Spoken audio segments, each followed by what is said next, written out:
All right, old school NBA fans, self-research, NBA facts. Got another video for you.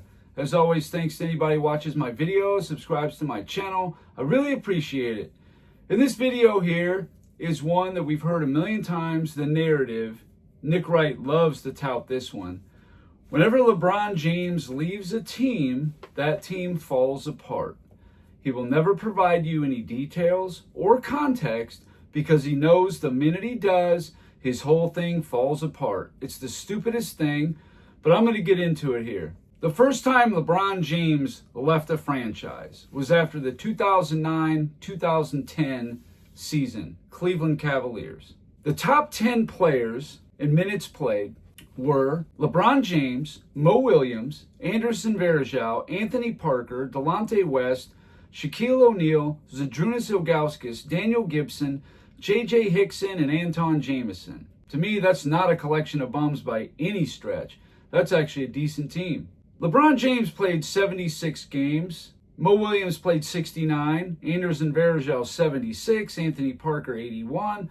Delonte West 60. Shaq just 53. He was dealing with injuries, being older and heavier and all that, sure. Zydrunas Ilgauskas 64. Daniel Gibson 56. J.J. Hickson 81. Anton Jamison, who came over in a trade, 25 games. And as you can see, all these guys played between 19 up to 39 minutes, each guy. The points per game, LeBron James at 29.7, Mo Williams at 15.8, Shaq at 12, Anton Jamison at 15.8. So you got four guys getting you over 12 points a game. Okay, fine. LeBron, obviously, the lion's share, 29.7. What happened after that season to these players? What happened? LeBron James took his talents to South Beach. Mo Williams came back. Anderson Varejao came back. Anthony Parker came back. Delonte West, he went to Boston. Shaquille O'Neal went to Boston. Zydrunas Ilgauskas went to Miami. So right there is four of your key players. Right there. Daniel Gibson, J.J. Hickson, and Anton Jamison come back. Okay, let's see what that's going to look like. Now, according to Nick Wright, the 2011 Cavaliers are merely that team, what I just said, minus LeBron James. That's what he contends. So let's take a look at these 2011 Cavaliers. All right, guys, bring it in. Hey, way to work. I got some good practice today. Have another good one tomorrow.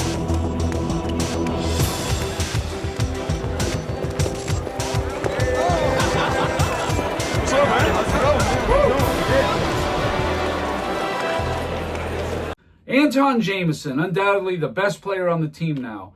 Well, he only played 56 games. He was injured, banged up, nicked up, whatever. He played 32.9 minutes a game, which is actually a half minute more than he did in 2010. Mo Williams only played 36 games. That's half of what he played in 2010.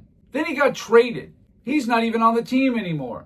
36 games, averaging 2.5 points less. Not the same player. He got hurt. They traded him. Anderson Varejao. In 2010, he played 76 games. Made second team all defense. Well, what happened in 2011?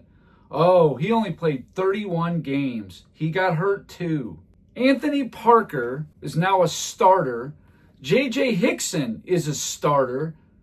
These guys were bench players. Daniel Gibson still there. He's playing more minutes now, though. He played 27.8 minutes a game. That's up almost 9 minutes more than the year before. Ramon Sessions comes to the team. He's a starter. The big acquisition was Baron Davis. He played 15 games for the Cavaliers. He got hurt. Then you got Alonzo Gee as a starter, and Christian Iyenga is the other player that makes up the top 10 in minutes played for the 2010-2011 Cavaliers. But as you can see, the only players playing more than 56 games was Anthony Parker, J.J. Hickson, Daniel Gibson, and Ramon Sessions. That's your core team right there. Where's Mo Williams? Where's Varejao? Where's Jamison? Where's Baron Davis? They didn't ever got a chance to play together as a cohesive unit. It never happened because of injuries and trades, but that's not what Nick Wright's going to tell you. He's going to tell you that, oh, LeBron left, they just fell apart. Well, they got injured for one thing, and they didn't replace anybody. They lose Ilgauskas and Shaq, their center, between the two of them. They were splitting time. The two of them together was one center, basically. They never didn't replace that. They didn't replace Delonte West, who was essentially the starting guard with Mo Williams. He's gone. And then, of course, LeBron James. When LeBron James is in there, all he wanted was guys that can play defense and rebound in the paint and three-point shooters. That's what he want. Create your own shot kind of guys. He had Anton Jamison for a little while, a little older, whatever. But that's it. That's who was left.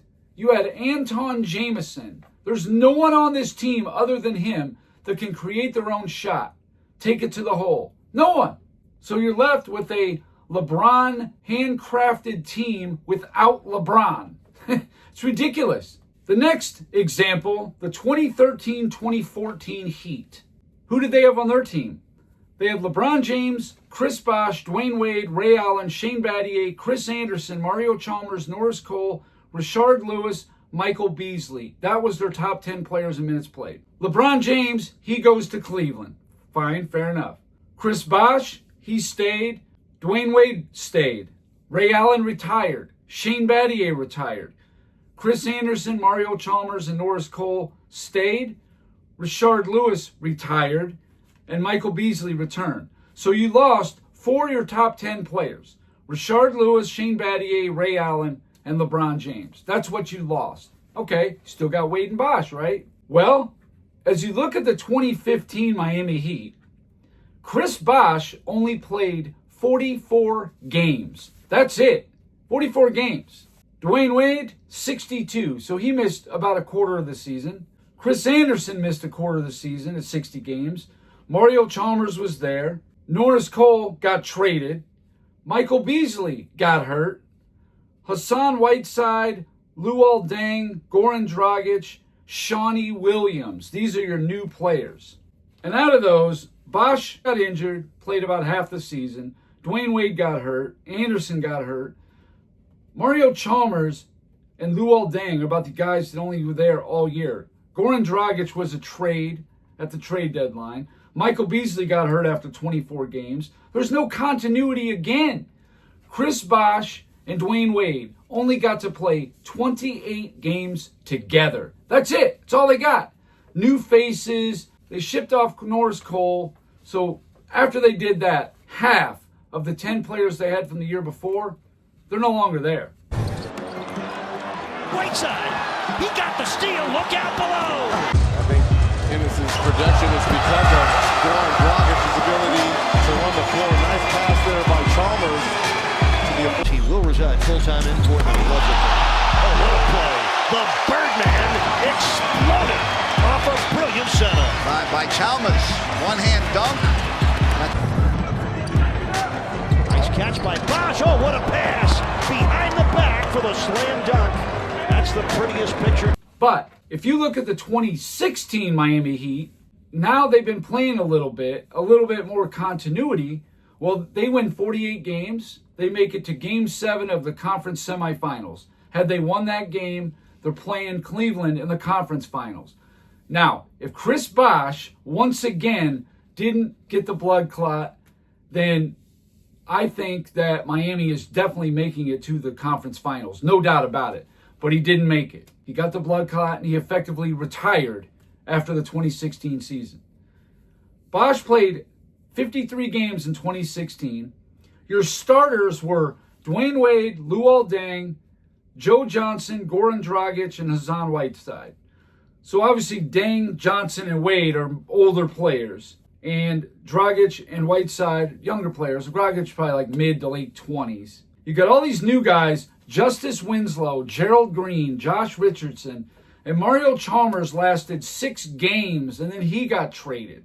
Whole new squad coming in basically. But even with that said, even without Bosh, they still won 48 games. which isn't bad considering the state of this team. That's only 6 games less than what the 2014 Heat did when LeBron was there. And that's with Bosh missing a third of the season.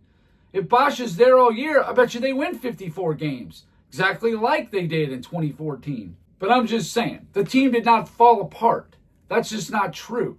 They were just older. The young guys didn't develop like they were supposed to, but whatever. They did not fall apart. Just not true. Health had more to do with it than anything. We never got to see Wade and Bosh prime healthy without LeBron. We never got to see it. I wanted to see it. I was hoping to see it, but LeBron had to barge in and ruin it. That's what he does. Now, the last franchise LeBron left is the 2017-2018 Cavaliers. Their top 10 players were LeBron James, J.R. Smith, Kevin Love, George Hill, Jay Crowder, Rodney Hood, Jeff Green, Jordan Clarkson, Tristan Thompson, and Kyle Korver. This one is a lot harder to gauge because they went through so many players. Dwayne Wade was on the team, Darren Williams, all these players. Isaiah Thomas, they just didn't play that many games. LeBron and J.R. Smith and Jeff Green and Kyle Korver played decent amount of games. They did. Kevin Love missed 23 games. George Hill came over for a trade, played 24 games. Jay Crowder played 53, Rodney Hood 21, Jordan Clarkson only 28, so on and so forth. But what happened to all these players in the next season? LeBron James, gone to LA. J.R. Smith played 11 games in 2019, injured. Kevin Love played 22 games, injured. George Hill, 19 games, traded. Jay Crowder, traded to Utah. Rodney Hood, traded to Portland. Jeff Green, he left to Washington, never played a single game. Jordan Clarkson, the one guy who played any kind of tenure at all, he's one of 2 players of these 10 that played more than 22 games. I mean, it's a completely different team. Tristan Thompson played 43 games, half the season that he got injured. Kyle Korver got traded to Utah. Different team. So what did the 2019 Cleveland look like? I didn't do a graphic for it, but these are the players who played most of the games and minutes. These were the key players. C.D. Osman, Colin Sexton, rookie, Alec Burks, Jordan Clarkson, and Larry Nance Jr. Well, that's a far cry from George Hill, Kevin Love, Tristan Thompson, Kyle Korver, LeBron James, and J.R. Smith. Now, isn't it? Completely different team. Talking about falling apart. They're not even the same team. And another thing that hurt Cleveland as well. They had, in 2010, they had no draft picks because they used them all for this LeBron business to pacify LeBron, to bring in Anton Jameson and Shaq and all that business. All right, well, you got no draft picks in 2010. Luckily, in 2011, you got Kyrie Irving. Luckily. 2016, no picks. 2017, no picks. 2018, you got 1 pick and you pick Colin Sexton. Decent pick. But you go 3 years and you get 1 pick. The other 5 guys that you could have developed, young player, they're not even there. You had no shot of being anything. You got no assets. Who are you going to trade? They traded away Kyle Korver, all these guys. Yeah, for moderate to weak return. You're not going to get anything for these guys. What a joke. I don't even remember the 2019 Cavaliers. Inside Sexton, too quick for him inside, up and under. Snapped it. Rodney Thompson! Time knocked away, tried to drop it off inside to Devin. Played by the Cavaliers, good quick hands. Jetty Osman, let's get to the rack. Spins! Put him in a blender for 2. Good to see him back out there, though. Sam Decker goes up for Decker on him as he threw it down. Thompson rolling. To Larry Nance Jr. with an eye-meeting. Here comes Clarkson. Oh, he drew the foul. And he hit it! Jordan Clarkson with a gunslinger. What can I tell you? These are the narratives that always get spewed out there. You're never going to get details. You're never going to get context. It's always going to be LeBron's the best. Everything he does is the best ever. Teams fall apart. And I'm not even sure even if what he's saying is true, if that's a compliment. So he leaves, the team falls apart. So he did not leave any kind of impression on that team. He did not make them with better work ethic, with better continuity, working as a cohesive unit. None of that stuff. He didn't leave anything behind. But that's not even what happened. LeBron didn't just leave. All these other players left too, and a plethora of injuries. I've never seen anything like it. It's got to be some kind of curse or something. I mean, all three situations, all these guys got hurt. Of course, they traded the average players away, the guys who had age on them. They just traded all those guys away because they were trying to get younger. Of course, it took about 4 or 5 years, but Cleveland actually building a pretty decent team there. I know they had some injuries of their own in the playoffs, but hey, they won 64 games this year. LeBron didn't win 64 games on Cleveland since back in 2009. That whole 4-year stint between 2015 and 18, he didn't win those 64 games. He didn't even win 60 games. So anyway, that's all I got for this video. Thank you guys for watching. If you liked it, please hit the like button. If you wouldn't mind sharing it, that would be great. If you haven't subscribed already, please do. I give daily content. And that's it. Until next time.